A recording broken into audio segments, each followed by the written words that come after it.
شايفين البسلة بتاعتي حلوة ازاي؟ مسكرة. عشان تروحي تجيبي البسلة لازم تدوقيها هناك عند الراجل اللي بيبيع. لازم تفرطي البسلاية وتدوقيه.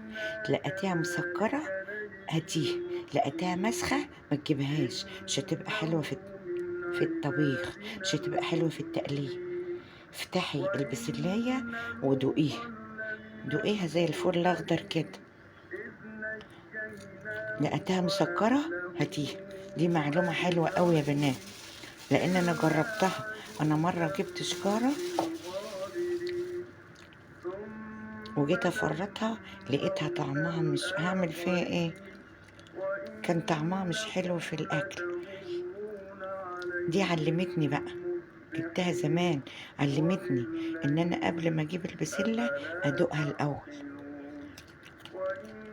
لقيتها مسكرة اخدها، ما لقيتهاش مسكرة ما اخدهاش. يبقى احنا هجهز البسلة.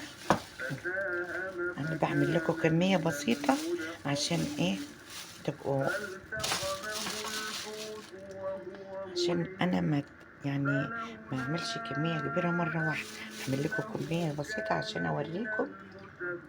هنا بقى هعمل الكسر بتاعي وهوريلكم وهعملها ازاي، طريقة التفريز هعملها ازاي.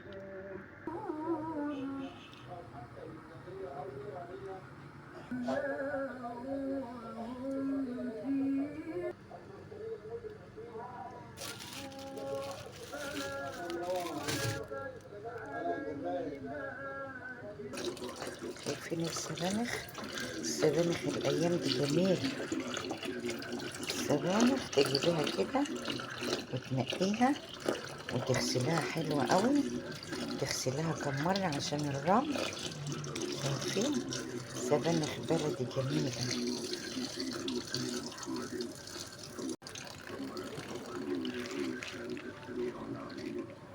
عشان الرمل بتبقى مليانة رمل،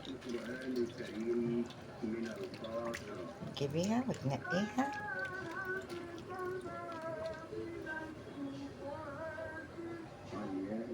حلوة قوي يا بنات السبانخ دي كلها.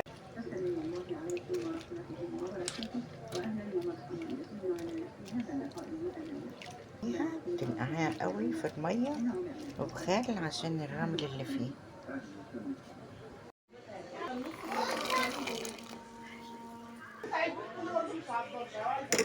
المية تغلي تحطي البسلة ثواني وتطلعيه، تحطها في المية الساقعة ثواني وتطلعيه، تحطيها في المية الساقعة، طلعها من المية السخنة تحطها في المية الساقعة. حطيتها في المية الساقعة.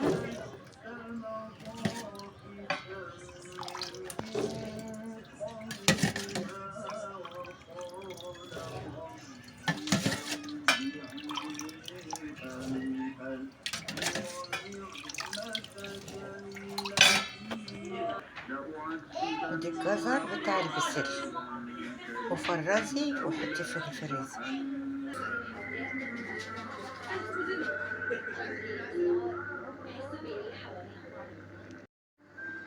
كده البسلة والجزر وكل، انا ما بحبش احطه في كيس واحد، ما بحبش احط البسلة مع الجزر في كيس واحد، عشان بحط البسلة الاول وبعدين الجزر.